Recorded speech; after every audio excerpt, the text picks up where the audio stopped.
আমাদের একটি অনুরোধ থাকবে, মিল্লাত ভাই বাংলাদেশ জাতীয়তাবাদী দলের কোষাধ্যক্ষ হিসেবে যে দায়িত্ব পালন করেছেন, দায়িত্ব পালনের পরবর্তী সময়ে সহ মাদারগঞ্জ মেহান্ত থেকে নির্বাচিত মাননীয় সংসদ সদস্য বড় ভাই মোস্তাফিজুর রহমান বাবুল ভাই,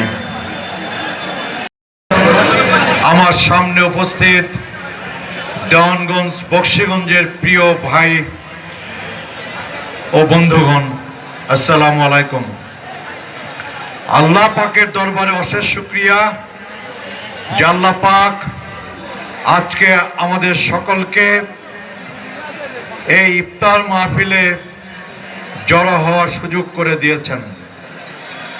আল্লাহ পাকের দরবারে শুকরিয়া যে আল্লাহ পাক গত 12 ফেব্রুয়ারিতে বাংলাদেশে গত 12ই ফেব্রুয়ারি অনুষ্ঠিত নির্বাচনে বিপুল সংখ্যাগরিষ্ঠ আসনে জয়লাভ করবার সুযোগ দিয়েছেন এবং জনাব তারেক রহমানকে বাংলাদেশের সরকার গঠন করবার সুযোগ করে দিয়েছেন। তার জন্য আল্লাহ পাকের দরবারে অশেষ অশেষ শুকরিয়া। প্রিয় ভাইয়েরা, আমরা যেন একটা কথা ভুলে না যাই, আল্লাহ পাক আমাদেরকে সম্মান দিয়েছেন। 20 বছর পরে আল্লাহ পাক আমাদেরকে সম্মানিত করেছেন। আল্লাহ পাকের দেওয়া সম্মান নিয়ে আজকে আমরা এই অনুষ্ঠান করতে পারছি। আল্লাহ পাকের দেওয়া সম্মান নিয়ে আমরা বাংলাদেশের সরকার পরিচালনা করবার দুর্লভ সুযোগ আমরা পেয়েছি। আল্লাহ পাকের দেওয়া সুযোগ নিয়ে মহান জাতীয় সংসদে বসে আমরা বাংলাদেশের খেদমত করবার সুযোগ আমরা লাভ করেছি। আমরা যেন আল্লাহ পাক যে সুযোগ আমাদেরকে দিয়েছেন, যে সম্মান আমাদেরকে দিয়েছেন, আমরা যেন সেই সম্মানকে রক্ষা করতে পারি, আমরা যেন সেই সুযোগকে রক্ষা করতে পারি।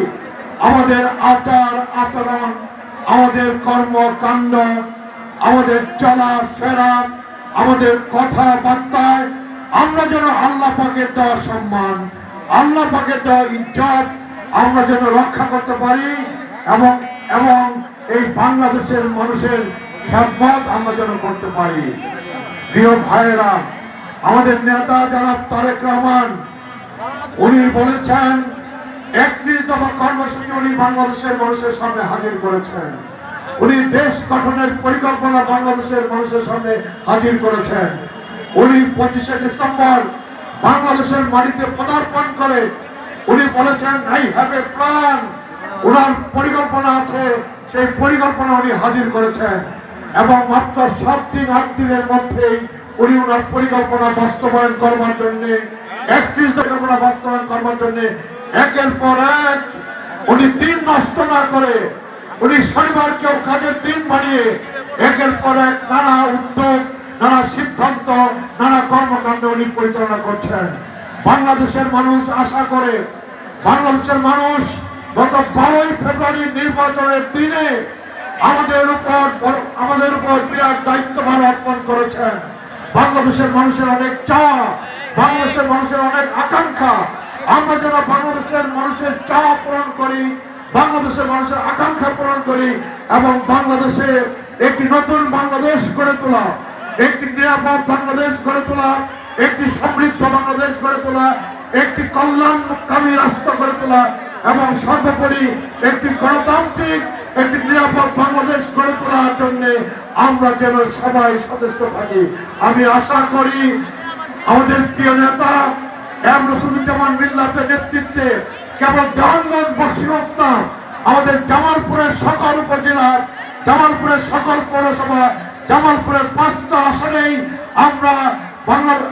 আমরা জামালপুরবাসীর খেদমত করার মধ্য দিয়ে আমরা গত 12 তারিখ জাতীয় সংসদ নির্বাচনের মধ্য দিয়ে জামালপুরবাসীর যে আশা, যে প্রত্যাশা ব্যক্ত করেছেন, আমরা সেই আশা, সেই প্রত্যাশা জনাব এম রশিদুজ্জামান মিল্লাতের নেতৃত্বে আমরা পূরণ করতে সক্ষম হব। এই আশা পোষণ করে, এই আশা ব্যক্ত করে আমি আমার বক্তব্য শেষ করছি। আপনারা সবাই ভালো থাকবেন।